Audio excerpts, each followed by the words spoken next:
അടർന്നു നിൽക്കും ശിഖരമല്ല അടർന്നു നിൽക്കും ശിഖരമല്ല നമുക്ക് താഴെ ആണയിട്ടാൻ വിണ്ണും കൂടെ വന്നു നിൽക്കും വീണ്ടും നമ്മുടെ കാലിൻ കീഴെ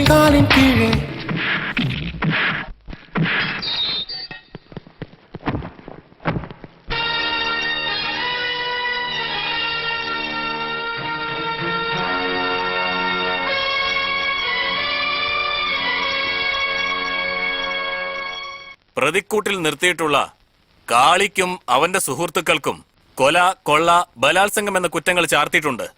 ഈ കുറ്റങ്ങളെല്ലാം ഇവർ തന്നെയാണ് ചെയ്തതെന്നും അത് നേരിൽ കണ്ടുവെന്നും പലരും ജനങ്ങളുടെ കോടതിയിൽ സാക്ഷ്യം പറഞ്ഞിരിക്കുന്നു. ആയതിനാൽ കാളിയും അവന്റെ കൂട്ടുകാരും കുറ്റവാളികളാണെന്ന് തീർച്ചയായിട്ടുണ്ട്. മേലെ പറഞ്ഞിട്ടുള്ള കുറ്റങ്ങൾക്ക് ലോകത്തിലെ എല്ലാ കോടതികളിലും ശിക്ഷയായിട്ട് മരണമാണ് വിധിക്കുന്നത്. ജനങ്ങളുടെ കോടതിയിൽ എന്താണ് ശിക്ഷയെന്നത് നിങ്ങൾ തന്നെ തീരുമാനിക്കുക.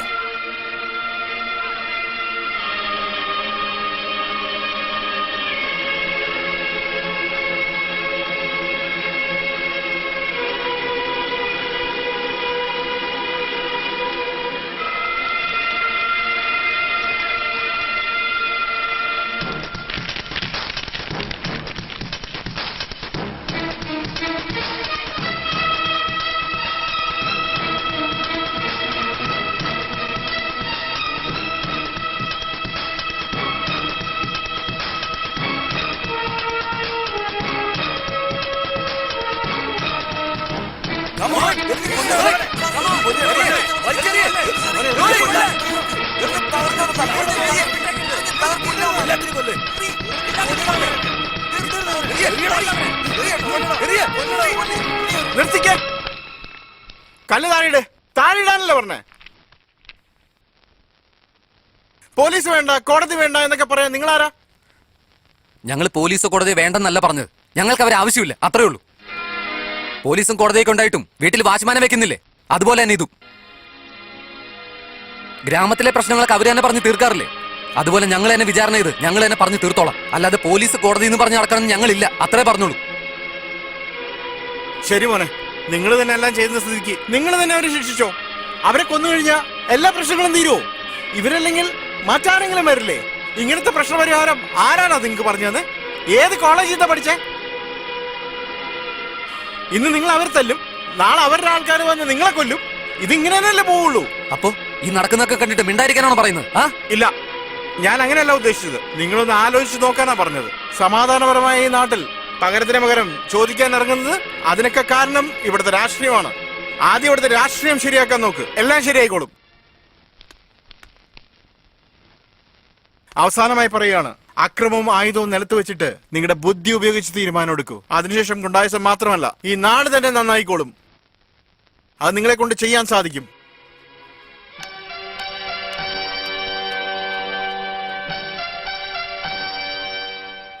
അവരയച്ചുവിട്ര.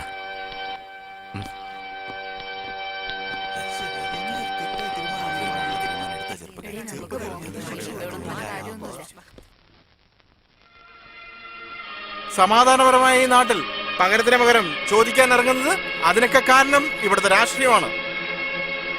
ആദ്യം ഇവിടുത്തെ രാഷ്ട്രീയം ശരിയാക്കാൻ നോക്ക്, എല്ലാം ശരിയായിക്കോളും. ഇത്രയും നാള് നമ്മള് വേരിൽ കത്തിവെച്ചിരുന്നില്ല, അതുകൊണ്ടാ പിന്നെ പിന്നെ മുളച്ചു വന്നോണ്ടിരുന്നത്. ഇനി വേരിൽ കത്തിവെക്കാൻ പോവാ. പ്രിയമുള്ള പാർട്ടി പ്രവർത്തകരെ, നമ്മുടെ നാട് ഇലക്ഷൻ വേളയിലേക്ക് അടുത്തുകൊണ്ടിരിക്കുന്ന ഈ സമയത്ത് പ്രിയ SS അവർകൾ ഇങ്ങോട്ട് എത്തിക്കൊണ്ടിരിക്കുകയാണ്. അതാ SS അവർകൾ അതാ എത്തിക്കഴിഞ്ഞു.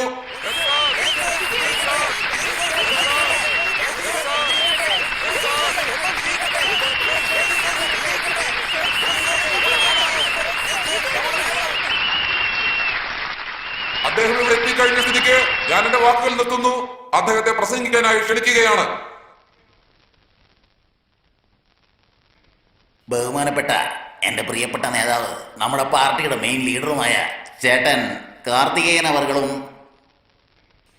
എനിക്ക് മുമ്പേ ഇവിടെ പ്രസംഗിച്ച നമ്മുടെ പ്രിയപ്പെട്ട മറ്റു നേതാക്കളെയും നമ്മുടെ പാർട്ടിയുടെ അണികളെയും ഇവിടെ വന്നെത്തിയിരിക്കുന്ന എല്ലാ മുതിർന്നവരെയും എൻ്റെ അച്ഛനമ്മയ്ക്ക് തുല്യമായ എല്ലാവരെയും കഴിഞ്ഞ കൊല്ലം ഞാൻ സ്വിറ്റ്സർലൻഡിൽ ഒരു പര്യടനത്തിന് പോയപ്പോൾ ഒരു പ്രായമുള്ള മനുഷ്യൻ എൻ്റെ അടുത്തോട്ട് വന്ന് നിങ്ങളുടെ കേരളത്തിന് മാത്രം പെണ്ണുങ്ങൾക്കൊക്കെ നല്ല മര്യാദ കിട്ടുന്നുണ്ടെന്ന് പറഞ്ഞു. അത് വെറും കഥയായാലും അല്ലാതെ വെറും പാട്ടായിരുന്നാലും പെണ്ണുങ്ങൾക്ക് നല്ല പ്രാധാന്യം കൊടുക്കുന്നുണ്ടല്ലോ, അതിനെന്താ കാരണം എന്ന് ചോദിച്ചു. ഞാൻ ആ പ്രായമുള്ള മനുഷ്യനോട് പറഞ്ഞു, അതാണ് നമ്മുടെ നാടിന്റെ സംസ്കാരം. അതായത് നമ്മൾ സ്ത്രീകളെ വളരെ ബഹുമാനിക്കുന്നവരാണ്. അതുകൂടാതെ എന്നെ പോലുള്ള രാഷ്ട്രീയക്കാർ സ്ത്രീകളെ ദൈവത്തെ പോലെയാ കാണുന്നതെന്ന് ഞാൻ പറഞ്ഞു. അതുകൂടാതെ നമ്മുടെ കേരളത്തില് പിച്ചക്കാര് പിച്ച എടുക്കുമ്പോ കൂടി അമ്മ അമ്മ എന്ന് വിളിച്ചുകൊണ്ടാണ് പിച്ച എടുക്കുന്നതെന്ന് ഞാൻ പറഞ്ഞു. അല്ലാതെ അച്ഛ അച്ഛ എന്ന് പറഞ്ഞ് ആരും പിച്ച എടുക്കാറില്ല. നമ്മുടെ പിച്ചക്കാർക്ക് പോലും സ്ത്രീകളെ എത്രത്തോളം ബഹുമാനം ഉണ്ടെന്ന് ആ സ്വിറ്റ്സർലൻഡുകാരനെ പറഞ്ഞു മനസ്സിലാക്കി കൊടുത്തിട്ടാണ് ഞാൻ പിന്നെ ഇങ്ങോട്ട് വന്നേ. ഞാൻ സ്ത്രീകളെ ഇത്രയ്ക്ക് ബഹുമാനിക്കുന്നത് കൊണ്ടാണ് ഞാൻ ഓരോ വേദിയിലും എന്നെ പെറ്റെടുത്ത അമ്മമാരേന്ന് ഇത്ര ബഹുമാനത്തോടു കൂടി വിളിക്കുന്നത്. എന്നെപ്പോലെ നിങ്ങളും സ്ത്രീകളെ നന്നായിട്ട് ബഹുമാനിക്കാൻ പഠിക്കണം. പെണ്ണെന്നത് എപ്പോഴും നമ്മുടെ പെറ്റ തള്ളയെ പോലെയാണെന്ന് നിങ്ങളെന്നും ഓർക്കണം. ഇത് ഞാൻ ഈ ജനക്കൂട്ടത്തിന് മുന്നിൽ ബോധിപ്പിക്കുക.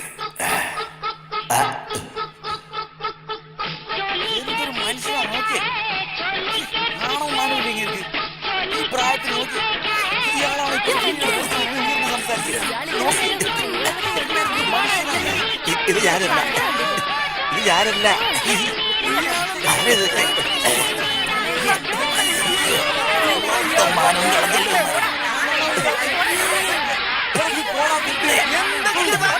ആരല്ല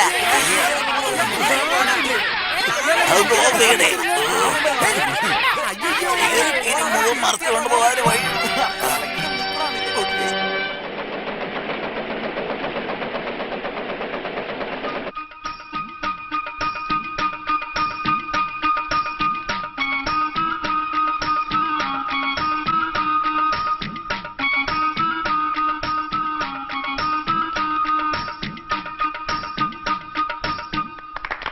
ചോളി കെ പീച്ചേ ക്യാ ഹേ, ചോളി പീച്ചേ ക്യാ ഹേ, ചോളി കെ പീച്ചേ ക്യാ ഹേ എന്ന് പറഞ്ഞാൽ അതിന്റെ അർത്ഥം എന്താണെന്നറിയോ? ബൗസിന്റെ അകത്ത് എന്താ ഇരിക്കുന്നതെന്നാ? ഒരു മന്ത്രി പാടേണ്ട പാട്ടൊക്കെയാണോ ഇത്? ഇവിടെ വേസ്റ്റുകൾ കൂടിക്കിടക്കുകയാണ്. മദ്യശാലകളാണെങ്കിലും നല്ല കളക്ഷനുമാണ്. ഫയലുകൾ തപ്പിക്കൊണ്ടിരിക്കുന്ന മന്ത്രിയുടെ കൈ പെണ്ണുങ്ങളെ തടവിക്കൊണ്ടിരിക്കുക. നമ്മളെല്ലാം മന്ത്രിയായി കഴിഞ്ഞാൽ തൊഴിലവസരങ്ങളാണ് ഉണ്ടാക്കേണ്ടത്, അണക്കെട്ടാണ് ഉണ്ടാക്കേണ്ടത്, സ്കൂളുകളും കോളേജുകളുമാണ് തുറക്കേണ്ടത്. അല്ലാതെ കണ്ട വൃത്തികെട്ട പെണ്ണുങ്ങളുടെ ബ്ലൗസ് അല്ലേ കാണേണ്ടത്. അഥവാ ഇനി മന്ത്രിക്ക് നാടിന് വേണ്ടി ഒന്നും ചെയ്യാൻ അറിയില്ലെങ്കിലും ഡാൻസ് നന്നായിട്ട് കളിക്കാൻ അറിയാം. ഇനി SS രാജിവെക്കാണ്ട് വേറെ വഴിയൊന്നുമില്ല. മന്ത്രിസഭയുടെ പ്രതിച്ഛായ മൊത്തം പോയെന്നേ. വേറെ വഴിയൊന്നുമില്ല. ഇത്രയും കാലമായിട്ടും സത്യം, ധർമ്മം, നീതി എന്നിവയെല്ലാം കാത്തു സൂക്ഷിച്ചുകൊണ്ടിരുന്ന നമ്മുടെ കക്ഷികൾക്ക് ഇപ്പോൾ പുതിയൊരു പ്രശ്നം ഉണ്ടായിരിക്കുകയാണ്. ഈ പ്രശ്നങ്ങൾക്കെല്ലാം കാരണക്കാരൻ മന്ത്രി SS ആണ്.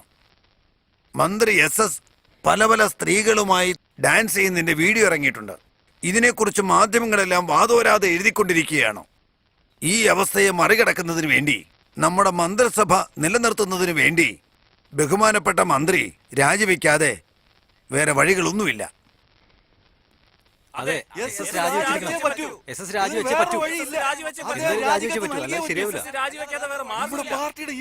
രാജിവെക്കാതെ ഞങ്ങൾ സമ്മതിക്കില്ല. SS രാജിവെച്ചേ പറ്റൂ. രാജിവെച്ചേ പറ്റൂ. രാജിവെച്ചേ പറ്റൂ. എന്റെ പ്രിയപ്പെട്ട MLA-മാരെ, ബഹുമാനപ്പെട്ട മുഖ്യമന്ത്രി, എന്റെ മേൽ ചാർത്തപ്പെട്ട കുറ്റങ്ങൾക്ക് ഞാൻ മറുപടി പറയുന്നതിന് മുമ്പ് നിങ്ങളൊക്കെ കേൾക്കാൻ വേണ്ടി ഒരു കൊച്ചു കഥ പറയാൻ എനിക്ക് സമയം തരണം. ഒരു വേശ്യയെ കണ്ട് എല്ലാവരും കല്ലെറിഞ്ഞത്രേ.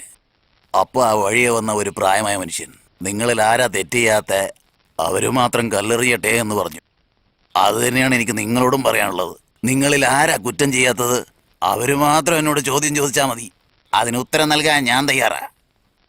അതല്ലാതെ കണ്ട നായ്ക്കൾക്കൊന്നും മറുപടി കൊടുക്കേണ്ട ആവശ്യം എനിക്കില്ല. ഇങ്ങനെ വായി തോന്നുന്നത് സംസാരിക്കാതെ മര്യാദയ്ക്ക് രാജിവെക്കാൻ നോക്ക്.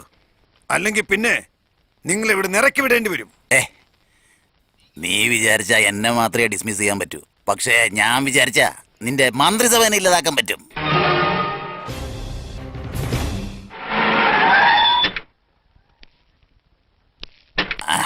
എത്രയും പെട്ടെന്ന് ഡൽഹിക്ക് വിളിക്ക്. നാളെ തന്നെ അവിശ്വാസ പ്രമേയം പാസ്സാക്കണം. ഞാനില്ലാത്ത മന്ത്രിസഭ ഇനി ഉണ്ടാവാനേ പാടില്ല. ഹലോ, അതെ. എടാ അറിവില്ലാത്തവനെ, ഞാൻ ആ ഡോക്ടർ അല്ലടാ. അത് പഠിച്ചിട്ട് MBBS വാങ്ങിയ ഡോക്ടറാ. ഞാൻ പഠിക്കാതെ വാങ്ങിയ ഡോക്ടറാണ്. ഞാൻ അപ്പോഴേ പറഞ്ഞതാ ഈ ഡോക്ടറായിട്ടൊന്നും എനിക്ക് വേണ്ടാന്ന്. നിനക്ക് പറഞ്ഞാൽ മനസ്സിലാവില്ലല്ലോ. ദേ വീണ്ടും ഹലോ. ഓ, ഏത് ബെല്ല അടിക്കുന്ന എനിക്ക് മനസ്സിലാവുന്നില്ല ദൈവമേ. ആദ്യം കോളിംഗ് ബെല്ലൊന്ന് ഊരി വെക്ക്, പിന്നെ കോൾ ചെയ്യ് ഡൽഹിക്ക്. ഇട്ടൊന്ന് വിളിക്കടാ. സാർ ഫോണിൽ നമ്പർ കാണുന്നില്ല സാർ. എങ്ങനെ കാണാനാ? കണ്ണാടി എടുത്ത് നെഞ്ഞിലോട്ട് വെച്ചാ, കണ്ണിലോട്ട് വെക്ക്. പി എവിടെ പോയി? ഇവിടെ ഉണ്ടാ. ഓ